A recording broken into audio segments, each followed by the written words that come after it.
My name is Dominique Barco, and this is my informative speech. How many of you know of a friend or family member that's a smoker? How many of you are actually smokers yourselves? I'm sure the number is fairly high, considering how smoking cigarettes has become kind of an issue in our society today.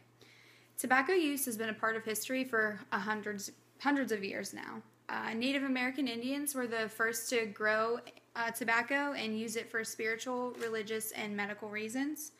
After the arrival of Europeans to America, tobacco became the first cash crop for the development and progression of the economy that they were developing in the New World. From then on, it became a trade, and for many years it thrived and grew. As the years passed and the U.S. economy thrived, companies took advantage of tobacco use.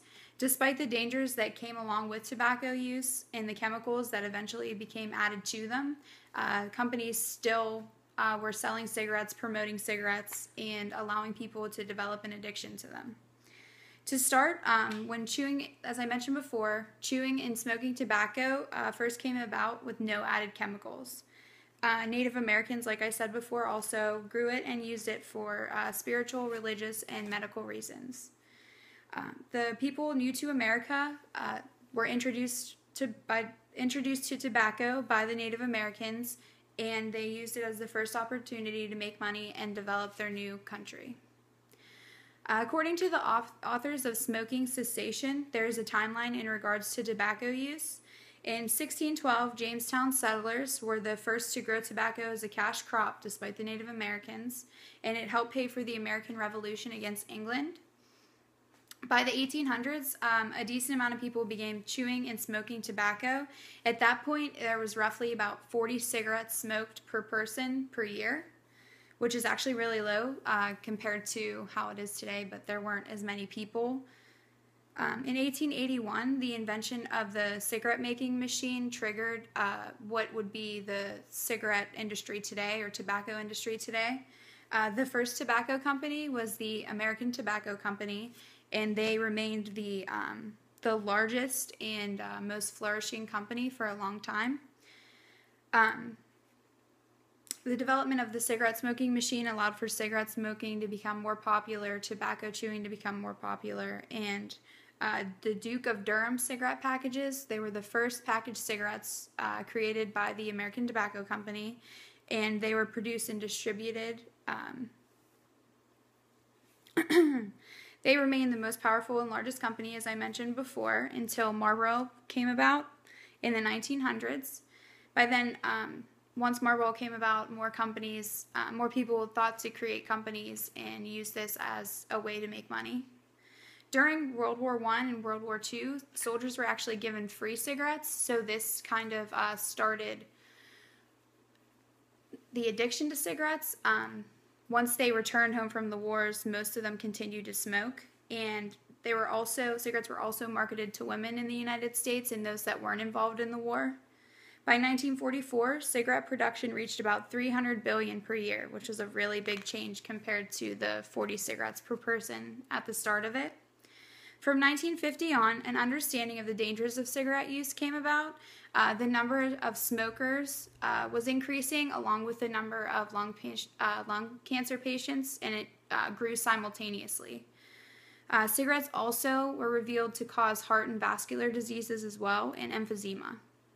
In 1969, a law was passed that required a warning to be placed on each cigarette box regarding the dangers that went along with cigarette smoking. It's called the Surgeon's General Warning. A lot of the time it varies, but for example, my cigarette pack that I have, it includes the dangers for pregnant women that smoke. It talks about how it could cause blood clots and damage to the fetus. And also, it also talks about how the diseases that could come along with the birth of a child that has been born with the mother having a cigarette addiction. Protests rose from non-smokers, and a lot of research was done to support their claims. Secondhand smoke it became a lot more dangerous than firsthand smoke. This is because people chose to smoke. So if they were inhaling these chemicals and the dangers that came with them, it was while secondhand smoke, people were breathing and inhaling in the chemicals that wasn't their choice. It was out of their control. So even today, it's a very large factor. A lot of restaurants and businesses don't allow smoking. You're not allowed to smoke on airplanes anymore. They do this for the safety of other people.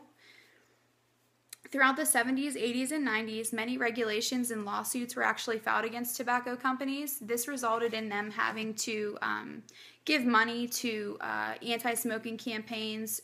This encouraged a lot of people to prevent youth from starting to smoke, to get people to stop smoking, or just to simply never start. A lot of advertisements that you can see on TV today are actually really graphic. It shows you people that suffer from diseases that are caused by smoking. They've had to have throat surgery, mouth surgery. They have to use a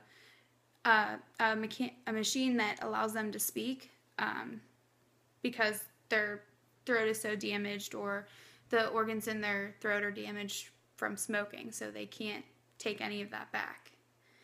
Robert West and Saul Schiffman, who are the authors of Smoking Cessation, relayed information regarding the short-term and long-term effects of smoking.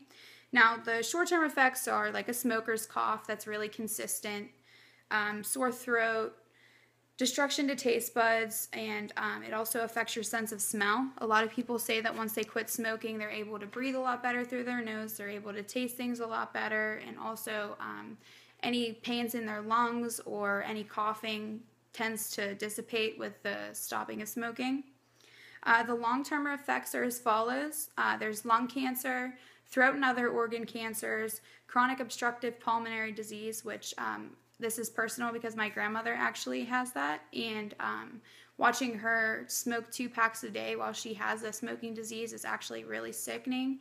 And the fact that she won't stop it kind of goes to show how addictive cigarettes really can be. Bronchitis is also a possibility, pneumonia, as I mentioned before, heart and vascular diseases, poor circulation, ulcers like in your stomach or your throat, and also birth defects in the offspring of pregnant women, as I mentioned before. All of these life-threatening and non-life-threatening issues are a result of all the chemicals and toxins that are added to the production of cigarettes. And also chew, any tobacco products. Cigarettes actually contain over 4,000 chemicals and toxins, including well-known cancer compounds.